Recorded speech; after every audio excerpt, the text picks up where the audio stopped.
Hi అండి. ఆషాఢ మాసం స్టార్టింగ్లో నేను మైదాకు గురించి వీడియో పెట్టాను కదా, ఇప్పుడు సెకండ్ టైం అండి.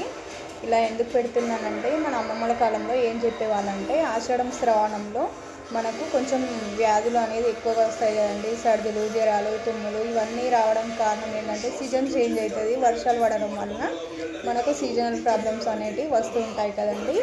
దాని నుంచి మనకు ఈ గౌరీదేవి అనేది కాపాడుతుందండి. గౌరీదేవి అని ఎందుకంటున్నానో తెలుసా అండి? గోరింటాకు మరొక పేరే గౌరీ ఇంట ఆకు.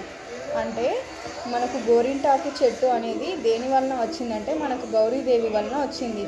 ఆ గౌరీదేవి ఎందుకు అంటున్నానో తెలుసా? మనకు గౌరీదేవి ఒకరోజు ఆడుకుంటూ ఉన్న సమయంలో రజస్వల అవ్వడం జరిగింది.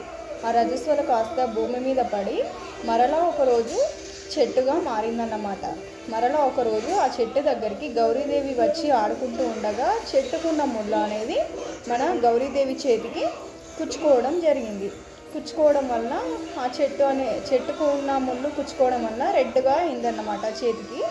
అయితే వాళ్ళ అమ్మ వచ్చి చూసేసరికి, అయ్యో నా బిడ్డ చెయ్యి కందిపోయింది అని బాధపడుతూ ఉండగా, అమ్మ నాకేం నొప్పి లేదమ్మా, అంతేకాకుండా నా చెయ్యి చూడు ఎంత రెడ్గా ఉందో అని చెప్పిందంట. అప్పటి నుంచి నా కూతురు చెయ్యి చాలా అందంగా ఉంది అని చెప్పేసి అందరు కూడా ఆ గోరింట చెట్టును తెంపుకొని వచ్చి ఆ గోరింటాకుగా ఆ పేరు వచ్చిందన్నమాట. అప్పటి నుంచి మనకు గోరింటాకు పెట్టుకోవడం జరుగుతుంది. అంతేకాకుండా గర్భాశయంలో ఏదైనా చెడు ఇన్ఫెక్షన్ లాంటివి ఉంటే ఇది క్లీన్ చేస్తుంది. అందుకని కంపల్సరిగా ప్రతి ఒక్కరు కూడా ఆషాఢం శ్రావణంలో గోరింటాకు పెట్టుకోండి. చెట్టు ఉన్న వాళ్ళైతే ప్రతి మంగళవారం, శుక్రవారం పెట్టుకుంటే కూడా అమ్మవారికి ప్రీతికరమైన రోజు కదండి, గౌరీదేవి రోజు కూడా అంటారు. ప్రతి శుక్రవారం, మంగళవారం కూడా పెట్టుకోవడానికి ట్రై చేయండి. మనకు అధిక వేడిని కూడా తొలగిస్తుందండి. గర్భాశయంలో ఇన్ఫెక్షన్స్ ఉంటే తొలగిస్తుంది. థ్యాంక్ యూ అండి.